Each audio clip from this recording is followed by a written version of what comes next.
Boa noite, CN Natal. Que bom estar com vocês em mais um culto maravilhoso. Minha esposa que não fica com ciúme, eu estou vivendo um romance com vocês, hein? Eu estou cada dia mais apaixonado por vocês. Eu não sei o que está acontecendo comigo. Agora eu choro, eu não sei o que é isso, não. Vocês estão causando isso em mim, essas emoções todas, né? Mas como é bom, isso é maravilhoso, né? Ver o Jefferson falar aqui do poder da entrega, e é o que nós temos ministrados esses dias, é o que Deus tem nos direcionados sobre o poder de entregar, né? Tem alguém aqui que nos visita pela primeira vez na Comunidade das Nações Natal? Fique, por favor, com a sua mão levantada para que a gente veja você. Nós temos uma lembrança para você, um presente dessa igreja, dessa casa, tá? Aplauda a vida dessas pessoas, né? Sejam bem-vindos aqui, né? Seja abraçado por essa igreja que ama, essa igreja que está à disposição de vocês, como família, tá?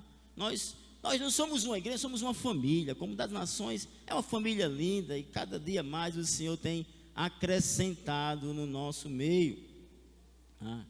Em breve nós teremos aqui o CN News aqui, né? Não tem hoje ainda, mas a Natália está preparando um material aí, né? Mas vocês nos sigam nas redes sociais. Quem ainda não nos segue no Instagram da igreja, Comunidade das Nações Natal, CN Kids, né? Os PG também vão lá e nos segue aqui, são as nossas redes sociais. Vão lá, por favor, nos sigam, curtam, compartilhem, ajude para que essa mensagem chegue em outras pessoas. Nos ajude hoje em dia, né? É um método de evangelizar também isso, e você colocar uma mensagem ali no Instagram, né? Já aconteceu comigo várias vezes, eu não tenho muito acesso ao Facebook, não coloco, mas o Instagram é vinculado ao Facebook, o meu Instagram, e eu coloquei uma mensagem. Aí alguém que eu não via tempo, rapaz, aí me chama e diz: olha, pastor, olha, eu precisava ouvir isso. Tem pessoas que estão precisando ouvir alguma coisa sua, sabe? Tem pessoas que estão precisando de um abraço seu, de uma palavra. Se você puder também fazer ao vivo, dar um abraço. Não saia daqui também sem antes abraçar uma pessoa, cumprimentar. Não deixe de falar com as pessoas que chegam, tá? Esse é o perfil da nossa igreja. Nós somos assim, né? Desculpe aí os pequenos minutos de atraso do culto. Nós tivemos uma faxina hoje pesada aqui, tá? Hoje comemos poeira, né? Eu estou aqui no antialérgico. Tomei um antialérgico ali para poder segurar a poeira que tinha hoje aqui. Mas tudo isso que nós estamos fazendo é para melhorar cada vez mais, né, o ambiente, para receber vocês, né? Para receber. Que louvor lindo, hein? Quem gostou do louvor aí, né? Não sei se o céu desceu ou se a igreja subiu, né? Tem uma música que diz assim, né? Eu não sei se estou esquecendo mais de alguma coisa, mas amém se eu esqueci, não tem problema. Aleluia. Dá um sorriso aí para a pessoa que está do seu lado aí. Veja se ela está bonita hoje aí, né? Deixa eu sorrir para minha esposa. Que mulher linda minha esposa, né? Olha aí, né? Muito linda minha esposa, né? Vocês são lindos também. Por favor, abra a sua Bíblia aí, no livro de Gálatas, no capítulo 2, no versículo número 20. Gálatas 2, 20.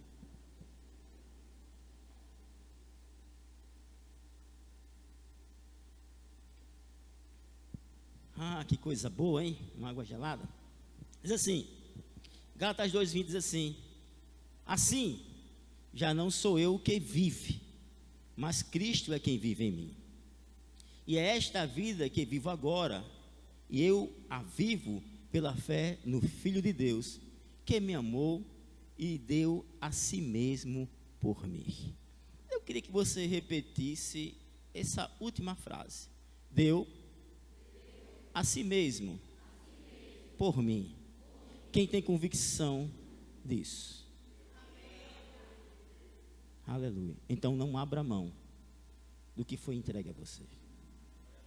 Não abra mão disso que foi lhe entregue. Tá?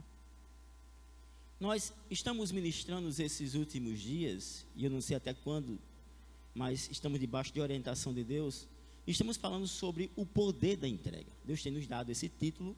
Nós temos já alguns domingos e algumas quarta-feiras sendo levado para essa direção, e nós já temos ouvido e vivido testemunhos grandiosos pelo poder da palavra, tá? E temos falado que o quanto Deus tem nos transformado pelo fato de termos nos entregado, né? E eu me entreguei tanto que hoje eu choro, né? Eu não sei o que está acontecendo comigo, mas eu sei que eu estou vivendo isso, e eu creio que isso é a marca da nossa igreja, uma igreja que é entregue ao Senhor. E hoje, direcionado pelo Espírito Santo, eu vim aqui falar de alguém que entregou a sua própria vontade. A gente vê muitas pessoas na Bíblia e textos, e ministrei aqui desde o início, pessoas que derramaram o bálsamo, que quebraram ali o abaixo, necessidade de ter sido quebrado, a entrega de Ana e outras entregas que falamos aqui. Mas hoje o Senhor me move a falar de alguém que entregou a sua vontade. E Deus tem me levado a falar sobre o apóstolo Paulo esses dias. Quem gosta do apóstolo Paulo aí, dá um sorriso. Que homem lindo o apóstolo Paulo, né, gente? Como ele é lindo. E quando a gente vai ver o que é, quando lemos o livro de Gálatas, aqui no capítulo 2, versículo 20, você vê o apóstolo Paulo, ele nos dá a entender que ele entregou a sua própria vontade a Deus, né? Ele diz, assim, já não vivo mais eu, né? Ou seja, não sou eu quem vivo mais. Ou seja, ele diz assim, eu nem me reconheço mais. Eu não sei mais nem quem eu sou, não consigo mais me identificar, porque existiam coisas que eu fazia que hoje eu não faço mais, e que eu vivia, que eu não vivo mais. Então não consigo me identificar se sou eu ou se é Cristo, né? Mas é Cristo que vive em mim, e esta vida que eu vivo agora, essa do presente. Quarta-feira eu estava sobre o passado, e quanto o passado nos impede de crescer, nos impede de romper para um futuro extraordinário. Então, ele começa a dizer, olha, é Cristo que vive em mim, né? E esta é a vida que vivo agora, e vivo pela fé no Filho de Deus, que me amou e deu a si mesmo por mim. O interessante é que quando nós vamos falar sobre vontade, quando se fala sobre vontade, se fala sobre desejos, se fala sobre anseios, ou se fala sobre uma inclinação de uma pessoa para realizar algo específicos. Vontade é a força motivadora interna que impulsiona alguém ou uma pessoa em busca de algo. Isso é vontade, né? Vontade, ela pode ser influenciada por vários fatores, a vontade, como necessidades, cada um tem de forma diferente. Eu tenho as minhas, vocês têm as suas. Interesses, né? Pessoas têm interesses próprios ou não, outros têm interesses específicos, ou valores, né? Você tem um valor diferente do meu, né? Emoções, circunstâncias, tudo isso pode mover a nossa vontade. A vontade, ela desempenha um papel importante na realização dos nossos objetivos, né? Nas nossas tomadas de ações, dos nossos desejos de alcançarmos. A vontade própria, ela é a capacidade de uma pessoa de tomar decisões e agir de acordo com suas próprias preferências. Cada um tem as suas preferências, né? Uma vez eu estava com uma pastora, uma apóstola, e ela dizendo que odiava laranja. Eu amo laranja. Quem não gosta de laranja, gente? Laranja é muito bom, né? E eu gosto de chupar laranja mesmo, o bagaço ali. Então, são preferências de pessoas, desejos, convicções, né? A vontade, ela é uma expressão de liberdade individual do ser humano, né? Para escolher e perseguir aquilo que considera melhor em sua vida. Isso é vontade. A vontade leva em conta seus valores, interesses e metas. Isso é vontade. Ter vontade própria implica em ter autonomia, responsabilidade sobre as decisões que afetam as nossas próprias vidas. Mas o interessante é que, apesar de tudo isso, não existe vontade sem existir o ser humano. Porque o ser humano, ele é completo. Deus nos fez completo. E colocou isso chamado vontade dentro de você e dentro de mim. Então, só é possível existir vontade porque existe você e a mim. Deus, o nosso Criador, nos fez a sua imagem, a sua semelhança. E quando Deus nos criou, Ele nos entregou tudo. Repita comigo: Deus me entregou tudo. Tudo que você precisa está dentro de você. Então, quando Deus nos fez, Ele nos entregou tudo. Tudo Ele entregou. Tudo que existe em nós de bom, inclusive a vontade que lhe impulsiona, foi Deus quem deu a você. O apóstolo Paulo, ele é um homem fantástico. Eu gosto muito de ministrar sobre o apóstolo Paulo, né? O apóstolo Paulo, quando me referindo a esses versículos, então, alguém que entregou a sua própria vontade, alguém que pegou tudo isso que eu acabei de mencionar e disse assim: Deus é teu. Ele abriu mão de tudo isso que falamos agora. Só alguém fantástico abre mão da sua vontade, dos seus desejos, por algo que é maior do que eu, do que você, do que ele. Só alguém fantástico pode fazer isso. Alguém que, quando chega nesse nível de entendimento. Eu queria fazer aqui uma comparação. Eu sei que nós não podemos fazer comparação de pessoas. Eu não posso comparar, né, você, a mim ou a pessoa que está ao seu lado, porque todos nós temos as nossas dores, nossos traumas, nossos anseios, nossas dificuldades. Então, pessoas eu não posso comparar, mas eu posso comparar a origem. A origem da pessoa podemos comparar. A origem pode ser comparada. Então, duas pessoas, elas podem vir do mesmo lugar, ter a mesma origem, ter os destinos finais totalmente diferentes, uma da outra, por ter tomado decisões totalmente diferentes. Então, a origem eu posso comparar. Tem pessoas que tiveram a mesma origem que a minha, e os seus destinos são outros, porque as decisões que eu tomei são diferentes das delas. Então, hoje é noite de você tomar decisões. Essas pessoas, elas podem ter tido mesmas oportunidades, sim ou não, mas podem ter tido. E eu quero falar de pessoas que tiveram a mesma oportunidade aqui, segundo a Bíblia, que são as pessoas que vamos ser comparadas.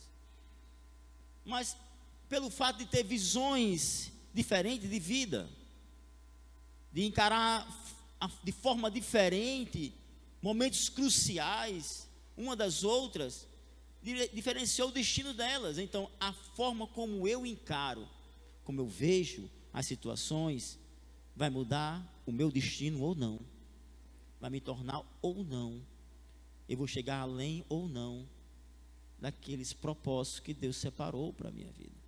Sabe, aqui para você e para mim, Deus separou um destino extraordinário. Eu queria fazer uma comparação aqui do apóstolo Paulo com um homem também na Bíblia, muito famoso aí, né?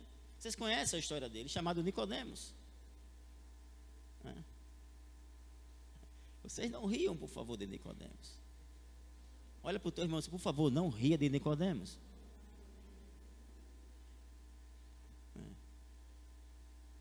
Nicodemos e a sua busca sem entrega. Imagine alguém buscar e não se entregar. Imagine que alguém veio aqui para o culto hoje, veio para esse culto poderoso, maravilhoso, em que Deus está operando milagres, maravilhas e prodígios, as coisas estão acontecendo, o mundo espiritual está agindo, e essa pessoa chegou aqui em busca de algo e não entregou.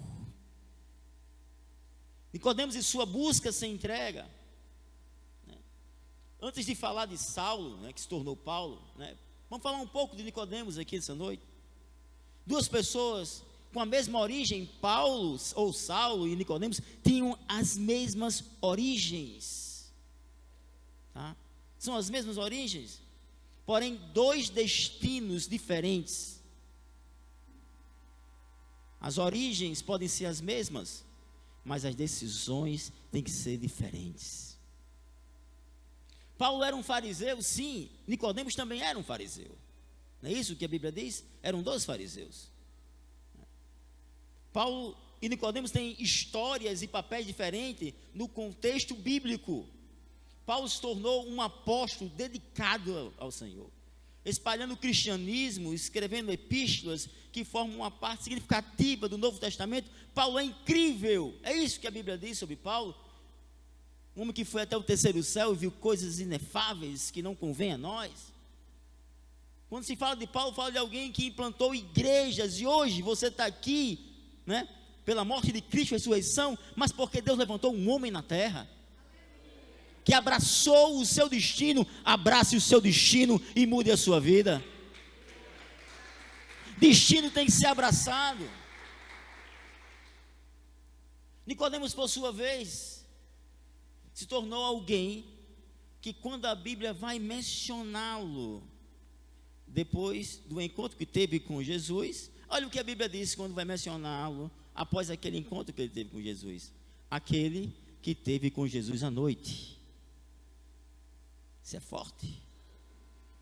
Imagine seu nome ser mencionado dessa forma. Olha, aquele que vem para o culto envergonhado, ou aquele que tem vergonha de se expressar quem Jesus é na sua vida.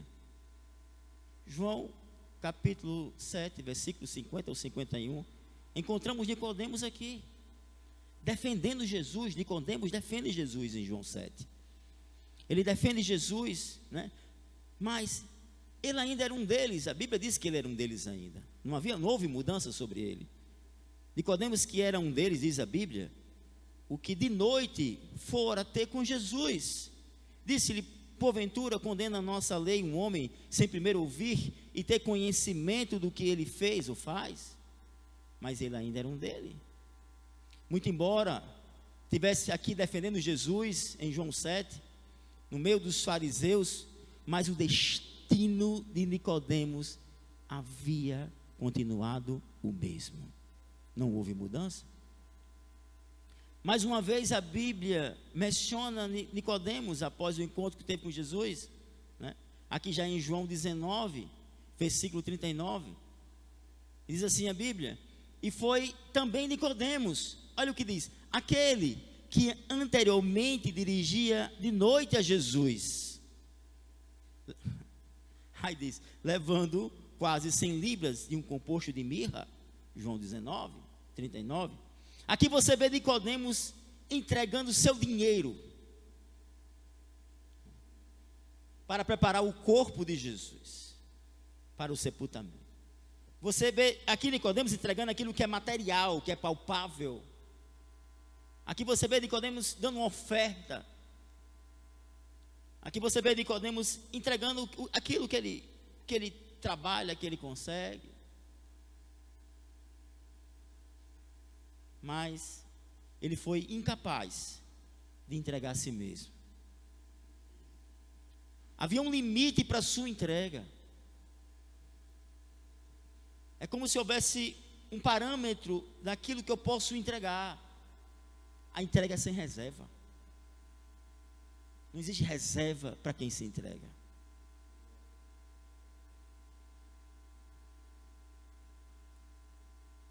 Imagine se Nicodemos tinha a capacidade de dizer assim: pois não vivo mais eu, mas Cristo que vive em mim. Vamos aqui lembrar um pouco da sua trajetória com Cristo Jesus, de como houve esse encontro. Perceba que ele teve a oportunidade, como o apóstolo Paulo teve também. As oportunidades são oferecidas para as pessoas. Deus é Deus de oportunidade. Você está aqui hoje, Deus está dando uma oportunidade para você ouvir o Evangelho, para você ser moldado, transformado pelo poder do testemunho da palavra. A Bíblia relata em João capítulo 3 que veio Nicodemos ter com Jesus, não é isso que diz a Bíblia? E veio Nicodemos ter com Jesus à noite. Aí ele chega e diz: mestre, sabemos que ensinas da parte de Deus, pois ninguém pode realizar sinais, milagres que estão fazendo, se Deus não for e estiver com você. Ou seja, ele reconhece quem é Jesus. Ele reconhece os sinais, ele reconhece o poder de Cristo, ele reconhece tudo isso. Em resposta, Jesus disse para ele: digo a verdade, Nicodemos, ninguém pode ver o reino de Deus se não nascer de novo. Pergunta a Nicodemos. Os críticos e questionadores são infrutíferos. Nós temos habilidade de questionar Deus pelas coisas que Ele está fazendo. Como é que pode um homem, nascer e voltar para o ventre da sua mãe e nascer de novo? Aí Jesus diz: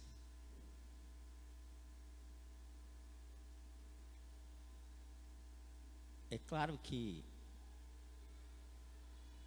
Jesus sabia e conhecia todos os pensamentos daquele homem, como conhece o meu e conhece o seu.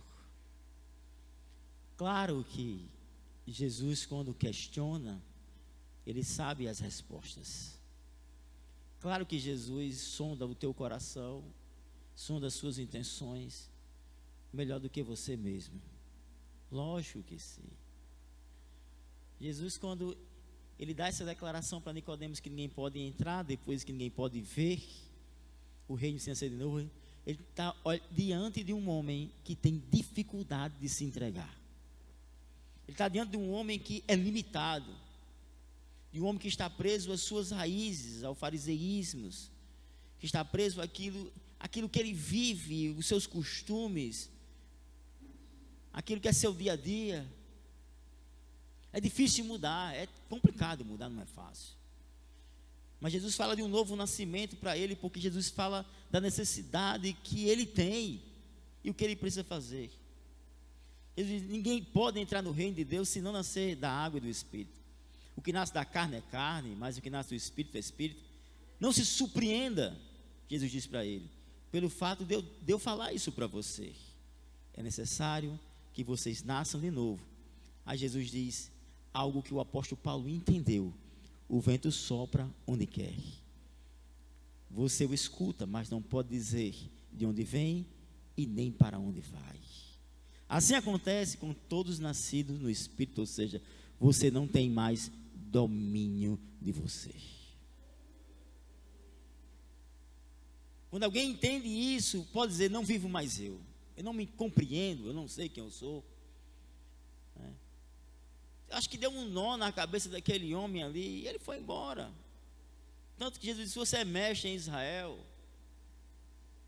Deu um nó na cabeça dele. Nicodemos, ele foi ao encontro de Jesus, mas a sua busca era por entendimento individual, pessoal. Ele ouviu falar que Jesus curava e operava milagres. Ele ouviu falar dos ensinamentos de Jesus. Ele foi em busca de conhecimentos individuais. Deus, quando opera em alguém extraordinariamente, opera no coletivo. Ele opera no seu ser, para que você opere no coletivo das outras pessoas. Ninguém cresce no reino se não tiver esse entendimento. Estamos aqui não para o crescimento individual de uma pessoa, mas que uma igreja cresça e tenha um impacto extraordinário nessa cidade, e que possamos fazer a diferença como igreja, para que possamos alcançar o nosso destino, aquilo que Deus separou para essa igreja. Sem entrega não há mudança. É impossível mudar sem se entregar. Sem entrega, a nossa vida continua a mesma. Nicodemos continuou sendo um deles. A Bíblia menciona um deles. Isso era Nicodemos. Quando a gente vem para Paulo aqui, Paulo entregou tudo que tinha. Quando você olha para a história de Paulo, você vai olhar de forma detalhada a história desse homem. Paulo, ele tinha uma origem destacável. A posição dele era privilegiada. Seu testemunho era privilegiado entre os judeus. Eu estou falando isso no meio em que ele vivia, aqui não no cristianismo. Antes da sua conversão, Paulo tinha uma origem fantástica, destacável. Seu testemunho era privilegiado entre os judeus.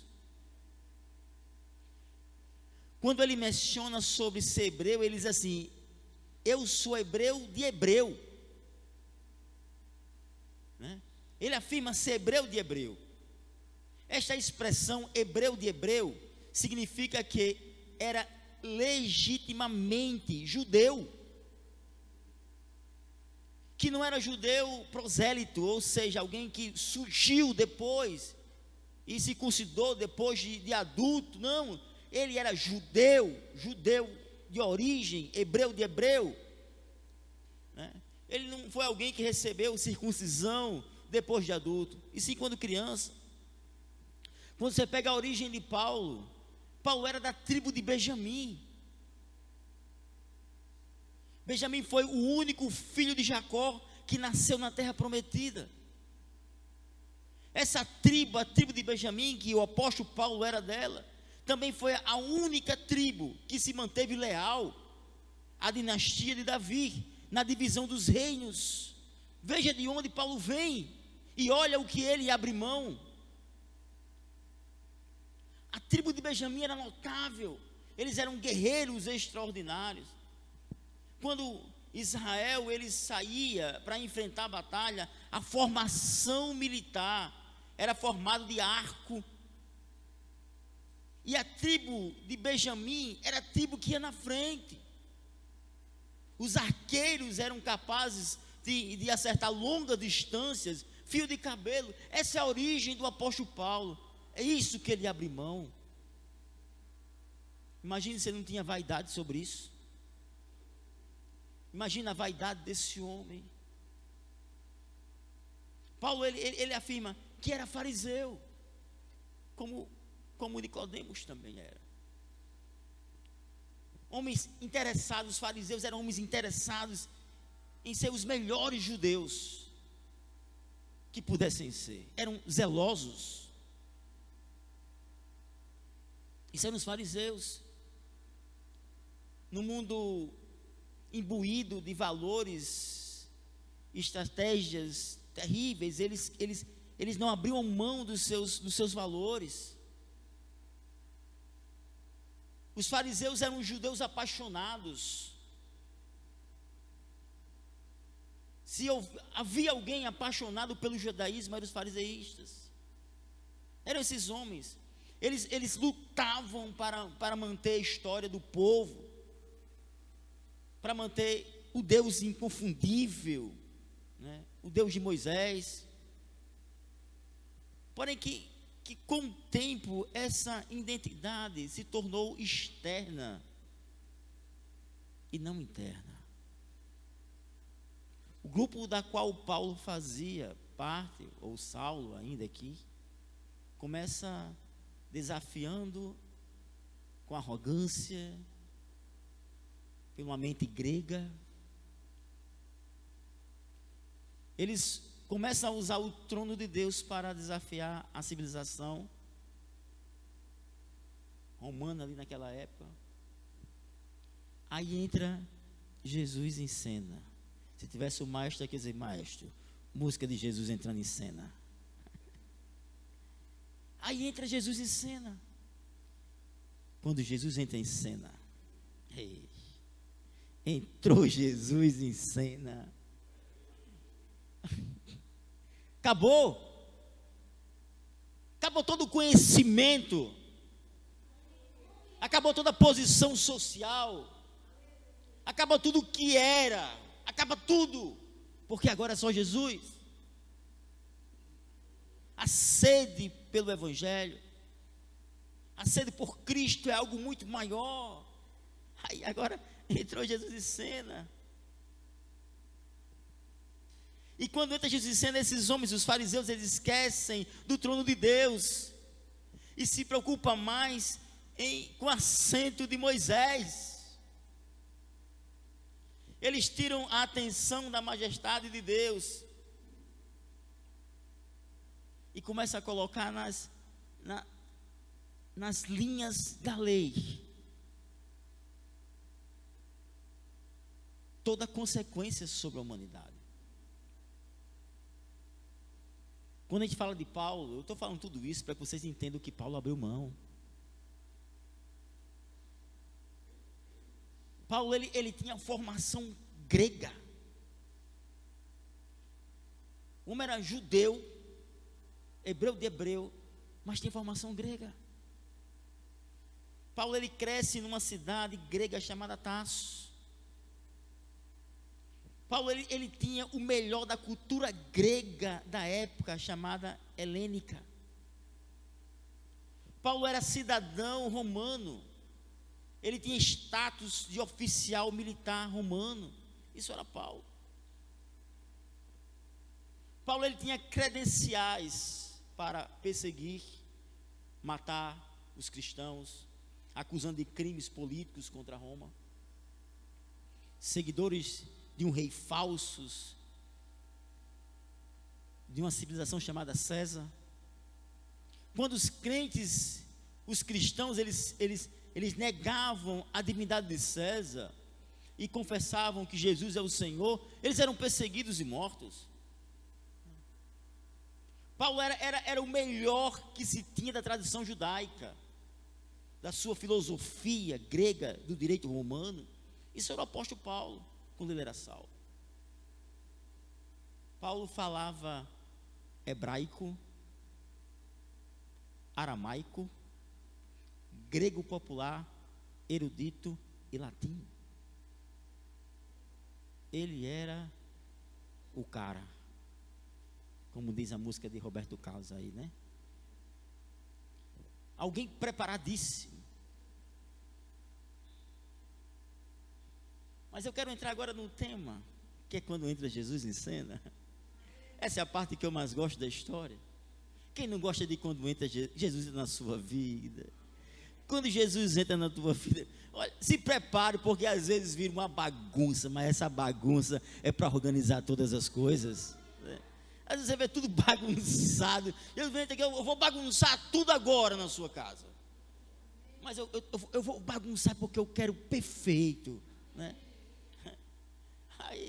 Aí chegou Jesus na vida desse homem, esse homem que tem toda essa formação que acabamos de aprender aqui hoje, de entender. Chega Jesus, e quando Jesus chega e encontra alguém assim, nesse tipo de formação, tá, em que ele era, porque eu fico imaginando como era Saulo antes de ser Paulo.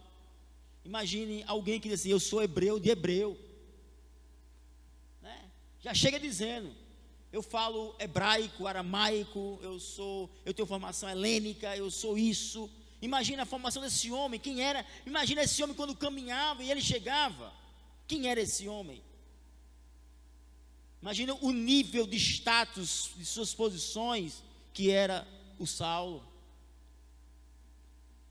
Mas quando Jesus encontra alguém assim, a primeira coisa que ele faz é derrubar. Não precisava de Paulo cair, mas a Bíblia diz que ele caiu, porque Jesus quis mostrar que ele derruba quem ele quer, para levantar quando ele quer. Esse é princípio. Caiu. Quando você vê um texto que diz assim: e ele caiu no caminho de Damasco.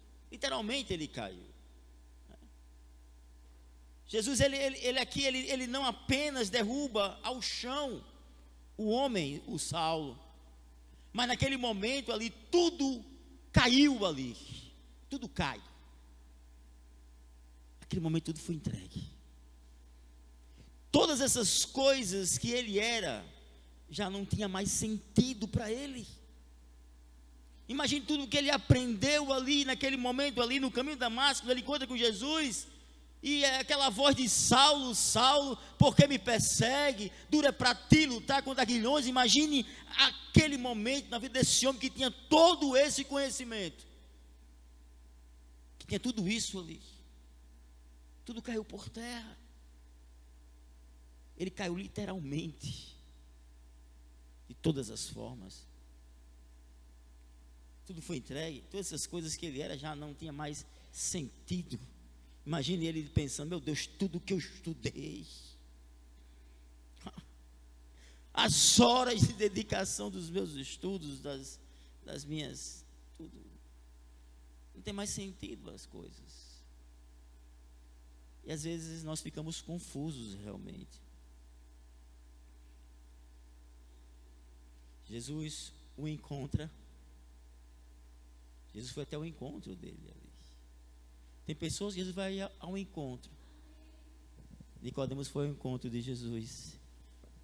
Paulo, Jesus foi ao encontro dele. E se você vê os vocacionados, tem esses sistema diferente de ser tratado. Quando você olha para a vida dele após, não vou chamar mais queda, sim, o período em que Paulo se ergueu, porque eu não acredito que um homem que tem tudo isso, ele era erguido, não.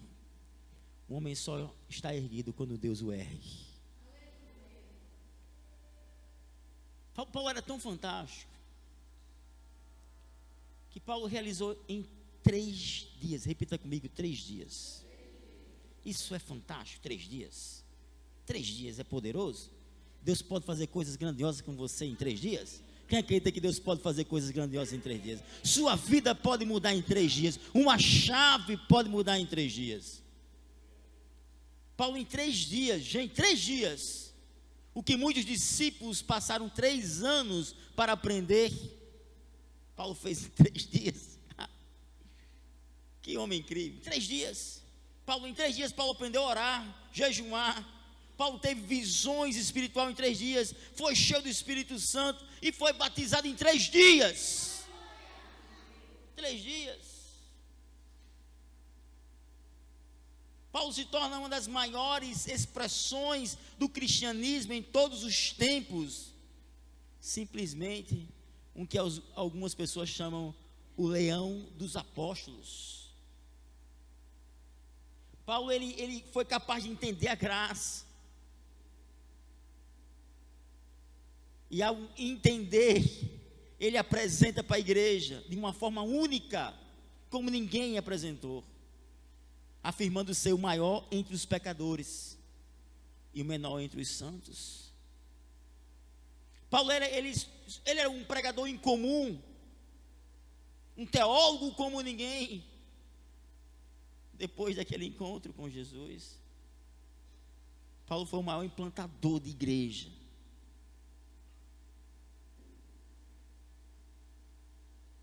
Tem alguém aí que não foi arrebatado? Por favor, me ajude. Aleluia. Olha o perfil desse homem. Numa prisão romana, ele se torna um mártir diante dos homens ali. Mas nos céus foi levantado como um príncipe diante do Senhor. Seu destino é extraordinário. Não abra mão de se entregar. Fique de pé aqueles que podem.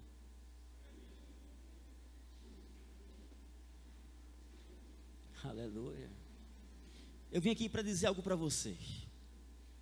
Deus sempre chama com propósito. Quando Deus chama alguém, ele é uma convocação.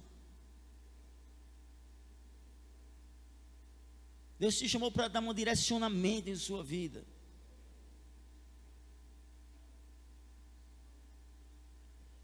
Deus te chamou para dizer assim, hoje aqui, olha, você não é um acidente.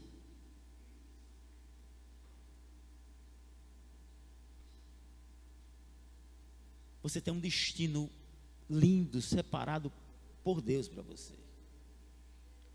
A única coisa que você tem que fazer é tomar decisão. Duas pessoas, mesma origem, dois destinos diferentes. O poder da entrega é fantástico.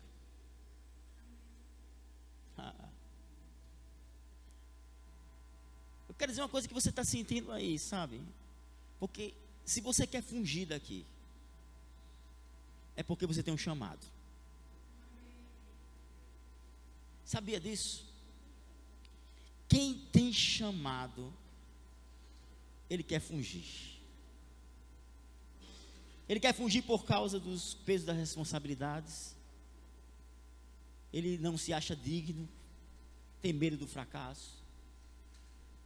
Mas eu quero dizer para você que quando a gente diz assim, pois não vivo mais eu e Cristo vive em mim, é Cristo quem toma conta da tua vida.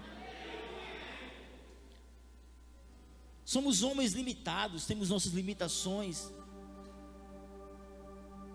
mas Deus nos toma pessoas pela mão e nos torna frutíferos.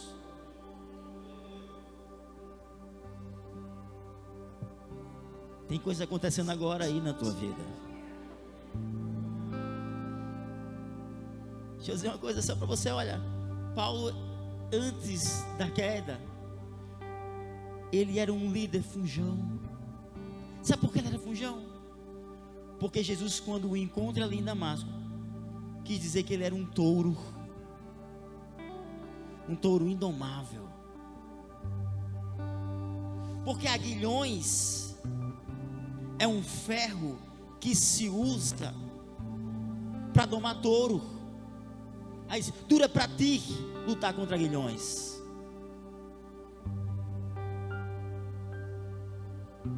Dura lutar contra o teu chamado, contra aquilo que Deus separou para você. Não abra mão disso. Aí Saulo pergunta: quem és tu, Senhor? Aí ele responde: eu sou Jesus, a quem você persegue. Jesus compara Paulo com um touro forte e obstinado. Aí Jesus se compara como um fazendeiro domador. Sabe quando alguém que tem esse caráter de entrega, as pessoas costumam fugir do chamado, costumam fugir do seu destino, mas essas pessoas realmente nunca se entregaram ao Senhor, nunca houve uma entrega na totalidade. Porque quando há uma entrega, como o apóstolo Paulo que diz, não vivo mais eu, olha o que acontece com ele quando você pega a história dele aqui agora, sua trajetória. Você vai ver que quando ele esteve em Damasco, ele foi perseguido em Damasco. Nas perseguições ele poderia ter abrido mão e ter ido embora, mas não, ele continuou. Quando o apóstolo Paulo chega em Jerusalém, ele é rejeitado. Em Tarso ele é esquecido. Em Listra ele é apedrejado. Em Filipos, açoitado e preso. Em Tessalônica, Bereia, ele foi encorraçado. Em Atenas, chamado de tagarela. Em Corinto, considerado um impostor. Em Éfeso, ele foi atacado. Em Jerusalém, agora preso. Em Cesareia, acusado, vítima de naufrágio. Na viagem para Roma, na ilha da Malta, picado por uma serpente venenosa. Em Roma, capital do antigo Império Romano, foi preso e degolado. Mas todas essas cidades, que todas essas coisas aconteceram em sua vida, Paulo implantou uma igreja. Paulo não abriu mão de pessoas, de seres humanos, de gente. As perseguições, as injúrias, os açoites, os naufrágios não foram suficientes para derrubar um homem que se entregou verdadeiramente. Isso é o que a entrega faz, esse é o poder da entrega. Em todos esses lugares, por mais difícil que foi, ele era o homem entregue. Não vou deixar de pregar o evangelho, porque estão me perseguindo. Sabe por que eu não vou deixar? Porque é Cristo que vive em mim. É isso. No final de sua vida ele bradou: combati o bom combate, terminei a carreira e guardei a fé. Uau! Esse é um destino extraordinário. Não abrimos mão, Senhor, do nosso chamado, Senhor. Nosso chamado, Senhor, é ganhar almas, vidas para o Teu reino. Esse é o nosso chamado. Quando nós nos encontramos com o Senhor, tudo que nós entendíamos mudar, todas as coisas. Essa é a noite de uma decisão na tua vida. Essa é a noite de uma decisão. É uma noite de sua decisão. Por mais intelectual que você seja ou não, é a noite de você decidir como será o seu destino. Qual é o seu destino? Que destino você vai abraçar? Nicodemos, que era conhecido como alguém que se encontrou com Jesus à noite, alguém que tinha vergonha, que continuou sendo um deles, mesmo sabendo quem Jesus era, mesmo identificando que Jesus era Deus, continua sendo um fariseu preso em suas tradições, perdido naquilo que foi ensinado pelos seus antepassados. Mas Saulo não. Saulo se transformou Paulo, que caiu literalmente para se erguer. Porque quando alguém que tem chamado cai para se levantar em poder e em glória, esse é o seu destino.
Nessa casa. Mas eu escolho Deus, eu escolho ser amigo de Deus, eu escolho Cristo todo dia. Já ouvi na minha vida, agora eu vivo a vida de Deus. Mas eu escolho Deus, eu escolho ser amigo de Deus, eu escolho Cristo todo dia. Já agora eu vivo a vida de Deus. Senhor, eu nasci pra te chamar de amor, e eu nasci pra te chamar de Pai, e andar do seu lado. Senhor, desde o ventre da minha mãe, eu sou povo exclusivo seu. Eu sou abençoado, se vivo obediente.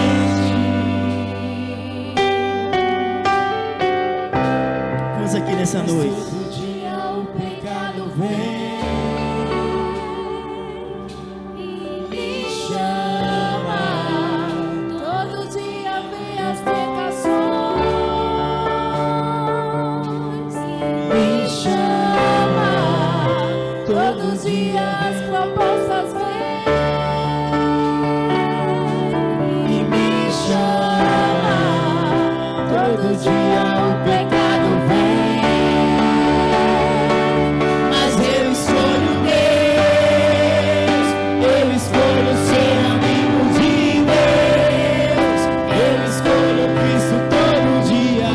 Já morri pra minha vida, agora eu vivo a vida de Deus. Mas eu escolho Deus, eu escolho ser amigo de Deus, eu escolho Cristo todo dia. Já morri pra minha vida, agora eu vivo a vida de Deus. Mas eu escolho Deus, eu escolho ser amigo de Deus, eu escolho Cristo todo dia. Já morri pra minha vida, agora eu vivo a vida de Deus. Mas eu escolho Deus, eu escolho ser amigo de Deus, eu escolho Cristo todo dia. Já morri pra minha vida, agora eu vivo a vida de Deus. Imagina aí agora o apóstolo Paulo indo em direção de perseguir os cristãos. Imagine isso aí agora. Imagine ele com cartas para prender, matar as pessoas. Imagine suas convicções aí em sua mente. Imagine tudo que ele entendia, porque ele fazia tudo isso, porque ele era zeloso. Imagine essas coisas acontecendo. Ele caminhando para Damasco, aquela raiva no seu coração, para aquelas pessoas que surgiram, para aqueles cristãos que surgiram, que tinham pensamentos diferentes dele. Agora ele vai em direção ali. Imagine tudo isso acontecendo. Jesus chegou. Jesus chegou. Ei, cadê a raiva? Jesus chegou, cadê o ódio? Jesus chegou. Cadê todos os sentimentos contrários? Jesus chegou ali agora. Jesus chegou. Jesus chegou na tua vida. Abrace isso agora, abrace. Jesus chegou na sua vida, abrace isso. Abrace. Jesus chegou. Ei. Jesus quando chega, uma coisa interessante sobre Jesus, que quando ele chega, ele chama pelo nome. Ele chama pelo nome, Jesus chama pelo nome, chama pelo seu nome. Ele diz: Saulo, Saulo, chamou pelo nome de Saulo. Ele chegou. Jesus sabe o seu nome. Ele está sussurrando o seu nome. Sussurrando o seu nome. Oh, Saulo, por que você me persegue?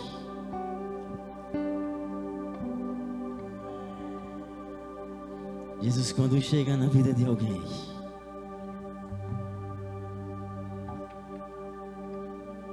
faz com que aquele ser humano não se reconheça mais.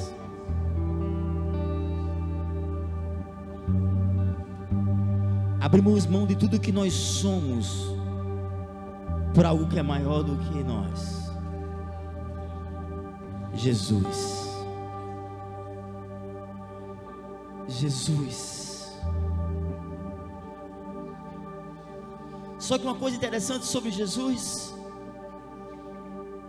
é que quando algumas pessoas lhe vê como você era, Jesus vê como você vai ser.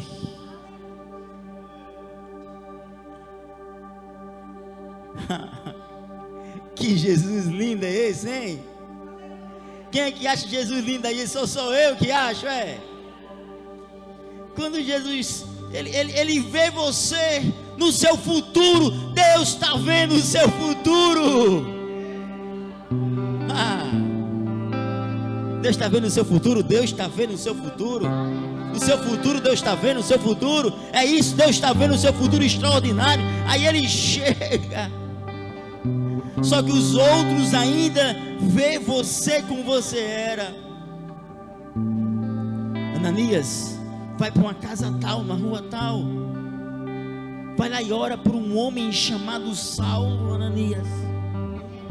Ananias, que tem a visão humana, não, ele não é Deus. Ele vê você como você é. Ele vê Paulo como ele é. Aí Ananias diz: Senhor, esse homem é um assassino. Ele tem carta para matar, prender pessoas. Ele persegue os cristãos. Aí Jesus vê o seu futuro. Aí Jesus diz: Ananias, esse homem é para mim um vaso escolhido para pregar para os reis e gentis dessa terra. Deus está vendo o teu futuro. Abrace o seu futuro. Entregue-se. Entregue ao Senhor e abrace o seu futuro extraordinário. Seu futuro lindo. Deus está olhando para você agora e está vendo tudo aquilo que você vai ser. Tudo aquilo que Ele separou para você. Todos os planos. Todos os planos. Se Saulo continuasse lutando contra Deus, ele ia enfrentar aguilhões, ferros. Deus não quer isso para você. Deus quer que você vá em direção ao seu futuro e abrace. O poder da entrega é fantástico. Fez um homem como Saulo se tornar alguém que diz: não vivo mais eu, mas Cristo vive em mim. Oh, aleluia. Oh. Se você ainda não tomou essa decisão aí,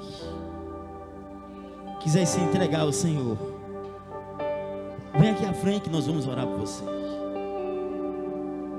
Eu quero pedir aos intercessores que fiquem aqui na frente, os intercessores. Fiquem aqui os intercessores aqui na frente. Aqui, ó. Levante a mão para a igreja. Fique intercedendo ali para essas pessoas. Nós somos transformadores de atmosfera. Isso. É isso que nós somos. Se você quer mudar o seu destino, abraçar o seu futuro extraordinário, o poder da entrega lhe aguarda. Aprenda a se render. Aprenda a se derramar. Aprenda a se entregar. Se entregue ao Senhor.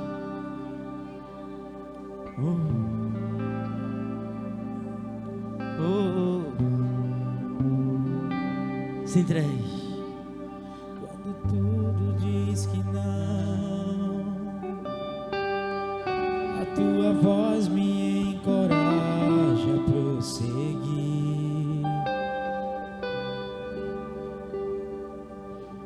Quando tudo diz que não, ou parece que o mar não vai se abrir, eu sei que não estou só, e o que dizes sobre mim não pode se frustrar. Venha em meu favor e cumpra em mim teu querer. Deus do impossível não desistiu de mim. Tua destra me sustenta e me faz prevalecer. Deus do impossível não desistiu de mim. Tua destra força me sustenta e me faz prevalecer. Deus do impossível.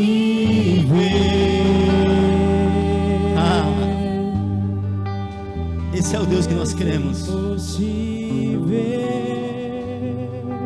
Esse é o Deus que nós cremos.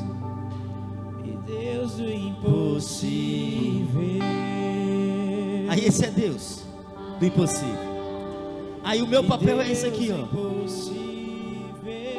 Deus faz todas as coisas. Aí qual é o meu papel? Me derramar, dizer que te amo. Aí Deus é Deus do impossível, meu papel é esse. Dizer que preciso me derramar, Dizer que sou grato, me derramar. Esse é meu papel.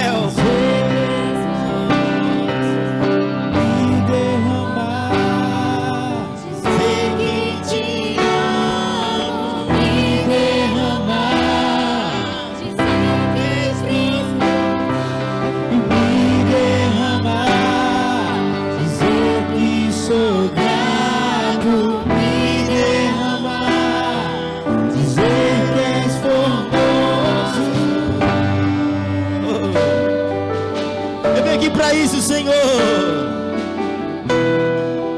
me derramar em tua presença.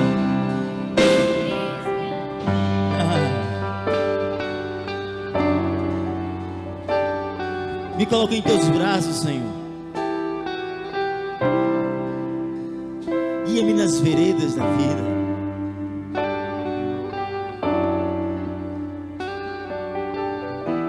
Senhor,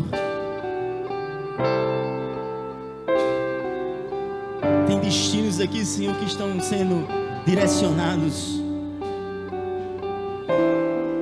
Deus está mudando o teu destino.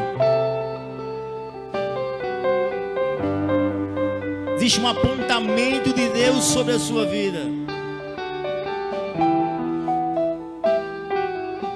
Venha viver os melhores dias da sua vida. É isso. Esse é o seu chamado.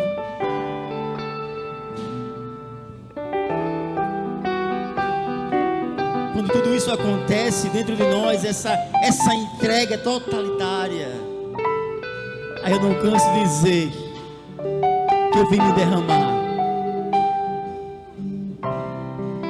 Nós somos, sabe o que é que nós somos? Os entregues. Aquele frasco que foi quebrado somos nós.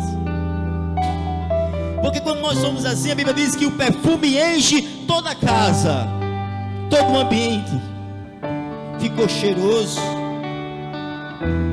porque alguém é entregue, alguém se derrama. Esse é você. Você é entregue ao Senhor. Não abra mão daquilo que Deus entregou a você. Não abra mão do seu destino. Não abra mão disso. Abrace. Oh, abrace. Abrace o seu destino. Espírito Santo, eu creio, Senhor, no teu poder e no teu agir. Eu creio nas transformações humanas, Senhor. Assim como o apóstolo Paulo não abriu mão de nenhuma dessas cidades, Senhor, nós não abrimos mão de Natal. Tu nos entregou Natal, Senhor, e Natal pertence a Deus. Natal pertence ao Senhor. Não faça em Natal, Senhor, sem a minha presença, sem a presença da comunidade das nações. Não faça, Senhor. Uma igreja entregue. Essa é a sua marca.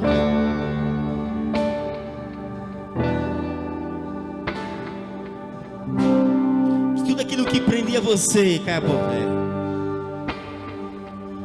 Tudo aquilo que lhe moldava para você ir além seja destruído, para você alcançar aquilo que Deus separou para você. Deus está vendo o teu futuro.